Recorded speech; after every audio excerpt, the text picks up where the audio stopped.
మళ్ళీ తన ఫంక్షనరీ తన మొదలు పెట్టాడు అని నేను అనుకుంటాను. సో నిజంగా అంటే అప్పుడు ఒక మోడల్ అయ్యేది. జగన్మోహన్ రెడ్డి గన సక్సెస్ అయ్యి ఉంటే పేదవాళ్లకు సాయం చేయాలి, పేదవాళ్లకు ఆదుకోవాలి అనేది ఒక ఎగ్జాంపుల్గా నిలిచేది. ఇప్పుడు ఆయన చేసిన తర్వాత కూడా ఓడిపోయినాడు కాబట్టి, తన పార్టీ రాలేదు కాబట్టి, సో అది నెక్స్ట్ జనరేషన్స్కి అది ఎప్పుడు ఒక ఎగ్జాంపుల్ కానే కాదు.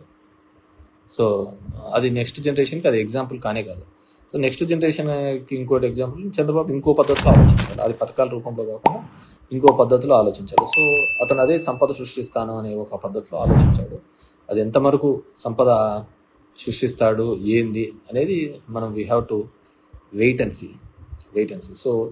సో ఆయన చేయలేదు, ఇది చేయలేదు అని చెప్పేసి పెద్దగా కంగారు పడద్దండి, పెద్దగా ఆలోచించద్దండి. అండ్ బాగా బీ రిలాక్స్. ఈ మధ్యకాలంలో కొన్ని మంచి మూవీస్ వచ్చినాయి. కల్కిను, మహారాజా, ఇట్లా నాకు ఆ సినిమాలు కూడా గుర్తుకొస్తాయి. ఏమన్నా పన్నా జగన్మోహన్ రెడ్డికి చెప్పండి, టికెట్ రేట్లు తగ్గియాలా అని చెప్పేసి పడి ఆ సినిమా వాళ్ళతో అందరితో నిష్ఠూరాలు తప్ప వేరేది ఏమన్నా ఉందా? ఎవరు లైఫ్ వాళ్ళు ఉంటాండ్రి. ఆ టికెట్లు తగ్గేలా, సామాన్యులకి ఇది కావాలా, అంతంత రేట్లు ఉండకూడదని ఆయన ఏదో కొన్నాడు. పడితే అందరితో ఈరోజు నిష్ఠూరాలు తప్ప వేరేది ఏమన్నా మూట కట్టుకున్నాడు. ఆయన ఏం మూట కట్టుకోలే కదా, అలా ఉంటుంది. సో ఎప్పుడైనా కానీ జనాలకు ఆ రోజు అది అవసరం ఏం లేదు. బ్లాక్లోనే టికెట్ పెట్టుకొని కొనుక్కొని పోతారు ఫ్యాన్స్కి వాళ్ళ సినిమాలో వస్తే. అలాంటిది నువ్వు ఆ టికెట్ తగ్గిమని చెప్పడానికి చెప్తే వాళ్ళు ఎందుకు యాక్సెప్ట్ చేస్తారు?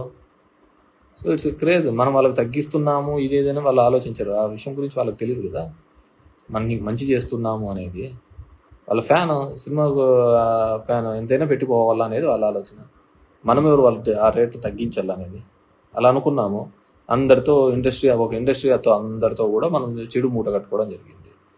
నా ఎస్సీలు, నా ఎస్టీలు, నా బీసీలు అని అన్నారు. మిగతా ఆ సెక్షన్ ఆఫ్ ది పీపుల్ నీతో సెయిల్ అయినారో లేదో తెలియదు, కానీ మిగతా సెక్షన్ ఆఫ్ ది పీపుల్ అందరూ కూడా నెగిటివ్ అయినారు కదా, వాళ్ళైనా మేము వద్దా అని. పోనీ ఎవరినైతే భుజాన్ని ఎత్తుకున్నారో వాళ్ళన్నా మనతో తోడొస్తున్నారా? తోడొచ్చింటే ఈ పరిస్థితి అయితే ఉండేది కాదు కదా. తోడొస్తే ఈ పరిస్థితి అయితే ఉండేది కాదు కదా. సోషల్ ఇంజనీరింగ్ అనే కాన్సెప్ట్ తీసుకొని వస్తుంది. ఓసీలకు జనరల్గా వచ్చిన సీట్లను కూడా బీసీలకు ఇచ్చినాడు. ప్రతి ఇద్దరు వైస్ ఎంపీపీలు ఉంటే ఒక వైస్ ఎంపీపీ ఖచ్చితంగా బీసీ కానీ ఎస్సీ కానీ ఉండాలి, మహిళ కానీ ఉండాలి అన్నారు. సో హీ వాంట్స్ టు ఒక revolution. These are all accept చేసుకోవడానికి పబ్లిక్ లేదు.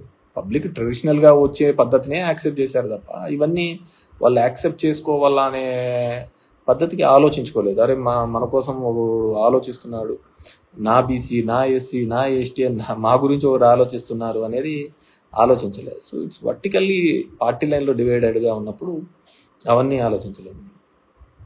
జగన్మోహన్ రెడ్డి ఆలోచించినాడు.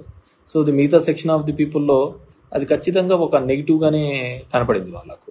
సో అది ఇంకా స్ట్రెస్ చేయడంతో ఇంకా ఎక్కువ ఉంది. పోనీ మమ్మల్ని ఓన్ చేసుకుంటున్నాడు కదా, మమ్మల్ని ఏ ముఖ్యమంత్రి కూడా, ఏ పార్టీ కూడా ఇన్ని పదవులు ఇచ్చి ఈ విధంగా మమ్మల్ని దగ్గరగా చేసుకున్నారు కదా అనే ఫీలింగ్ వాళ్ళు కూడా ఎక్స్ప్రెస్ చేయలేదు. వాళ్ళు కూడా చూపించలేదు అన్నమాట. మమ్మల్ని ఇంతగా చేసినారు కదా, మాకు ఈ విధంగా ఒక రాజ్యాంగబద్ధమైన పదవులు ఇచ్చినారు కదా, సరే ఆ పదవులకు ఏ విధంగా ఉంది ఏముంది అనేది తర్వాత. ఎంతోమందిని పక్కన పెట్టి ఇచ్చినాడు మమ్మల్ని, వాళ్ళకు వచ్చిన ఆపర్చునిటీని కూడా తీసేసి మాకు ఇచ్చినాడు కదా, సో మనం ఉండాలి కదా అనేది కూడా లేకపోయిందనమాట. సో దీంట్లో మనిషి ఒకటి ఆశ కోరికలు దీని మీద తప్ప వేరేది ఏది కానీ దీంట్లో కనపడదన్నమాట. సో మనము అంత చేసినా కానీ ఏ విధమైన పరిస్థితి కనపడలేదు. So I wish everyone be positive. This 4 years we have to go ahead. YCP వాళ్ళందరికీ కూడా, సో అందరూ కూడా బీ పాజిటివ్. సో ఉంటారు పాపం జగన్మోహన్ రెడ్డి గారిని ఆలోచించండి. ఇంట్లో వాళ్ళు అతన్ని ఇబ్బంది పెడుతూ, బయట చంద్రబాబు నాయుడు ఇబ్బంది పెడుతూ, పైన బీజేపీ ఇబ్బంది పెడుతూ, ప్రతి ఒక్కరూ ఏదో విధంగా అతన్ని క్రష్ చేయాలా అని వాళ్ళ అహాన్ని చూపించుకోవాలనే ఒక ప్రయత్నం చేస్తున్నారు. So at this point of time మనమందరం కూడా వైసీపీ పార్టీకి ఆయనకు తోడుగా ఉండాల్సిన బాధ్యత. నాకు తెలిసి ఆయన ఎవరికే కానీ తెలిసి అయితే నష్టం జరిగిండదు. సో డెఫినెట్గా ఒక పొలిటికల్ డ్రివన్ తప్ప, రాజకీయంగా తీసుకోకపోవడం తప్ప, ఆయన అన్నీ కూడా ప్రతి ఒక్కరికి కూడా మంచి చేసే ఒక ప్రయత్నమే చేసినాడే తప్ప ఎక్కడే కానీ నెగిటివ్ చేయలేదు. ప్రతి ఒక్కరికి మంచి చేయాలనే ఒక ఆలోచన తప్ప వేరేది ఏం చేయలేదు. సామాన్యుల వరకు కూడా ఒక మంచి చేయాలనే ఒక ఆలోచన తప్ప వేరేది ఏం చేయలేదు. సరే ఉండొచ్చు, రాజకీయంగానే చూసుకోలేదు. ఇప్పుడు ఎఫ్పి షాప్స్ ఉన్నాయి ఒక పల్లెలో, ఒక గ్రామంలో. ఎఫ్పి షాప్ అంటే ఆ ఊర్లో ఉన్న పెద్ద లీడర్ దగ్గరకు ఉంటుంది. అది జనాలందరూ అతని దగ్గరికి పోతుంటారు, లైన్లో నిలబడుతుంటారు, తెస్తుంటారు. జగన్మోహన్ రెడ్డి ఒక కొత్త పద్ధతి తీసుకొని వచ్చినాడు, ఒక వ్యాన్ పెట్టాలని, అది ఇంటింటికి పోయి ఇవ్వాలని. సో అక్కడ అతను బాధపడినాడు, వీళ్ళకు సాటిస్ఫాక్షన్ లేదు. అలా మల్టిపుల్ రీజన్స్తో ఈ విధంగా ఉంది. So that's it for now. So అందరినీ కూడా be positive and we have to, అందరం కూడా జగన్మోహన్ రెడ్డి గారికి తోడుగా ఉందాం, అండగా ఉందాం. అతన్ని అన్ని విధాలుగా కూడా ఇబ్బంది పెట్టే ప్రయత్నాలు చేస్తూ ఉంటారు ఎమ్మెల్యే క్యాండిడేట్స్కి. రాజకీయంగా ప్రతి గ్రామంలోనూ, ప్రతి ఊర్లోనూ, ప్రతి వార్డులలోనూ కూడా ఇబ్బంది పెట్టాలా అనే ఒక ఆలోచన విధానంతో చూస్తుంటే ఇప్పుడు ఒక కొత్త ట్రెండ్ వస్తుందన్నమాట. మామూలుగా రాజకీయ నాయకులు కొట్లాడుకుంటూ అంటారు, అయిపోతూ ఉంటుంది. ఇప్పుడు అదంతా అయిపోయిన తర్వాత దానికి సంబంధించిన అధికారులను కూడా, ఐఏఎస్లను, వీళ్ళను అప్పుడైతే ఎవరైతే ఉన్నారో వాళ్ళను కూడా కంప్లైంట్లు పెట్టాలా, కేసులు పెట్టాలనే ఒక ఆలోచన చేస్తున్నారు. So we have to wait and see. నాకు అనిపిస్తూ ఉంటుంది అదంతా దేశంలోని దరిద్రాలకు అన్నిటికీ కూడా రాజకీయ నాయకులైన కారణము. దెర్ ఆర్ మెనీ సిస్టమ్స్ ఉన్నాయి కదా, వ్యవస్థలు చాలా ఉన్నాయి కదా, కానీ ఎందుకు ఒక రాజకీయ నాయకుడు మాత్రమే దీనికి వస్తాడు అంటే 5 ఏళ్ళకి ఒకసారి ఓట్లకు వస్తున్నాడని ఆ విధంగా ఉంటుంది. ఇప్పుడు if you look in to the 4 pillars అనుకుంటే జ్యుడిషియరీ కావచ్చు, మీడియా కావచ్చు, ఎగ్జిక్యూటివ్ కావచ్చు, కాన్స్టిట్యూషనల్ పొలిటికల్ కావచ్చు, ఏదైనా కావచ్చు. దీనిలో కేవలం ఒకటిదే తప్పు ఉందంటారా? I don't think so. కింద నుంచి పబ్లిక్ దగ్గర నుంచి పై వరకు ప్రతి ఒక్కరిది ఏదో ఒక సందర్భంలో వాళ్ళ ఆశ, వాళ్ళ కోరికల మీద, కులం మీదనో, మతం మీదనో, అవకాశవాదం మీదనో,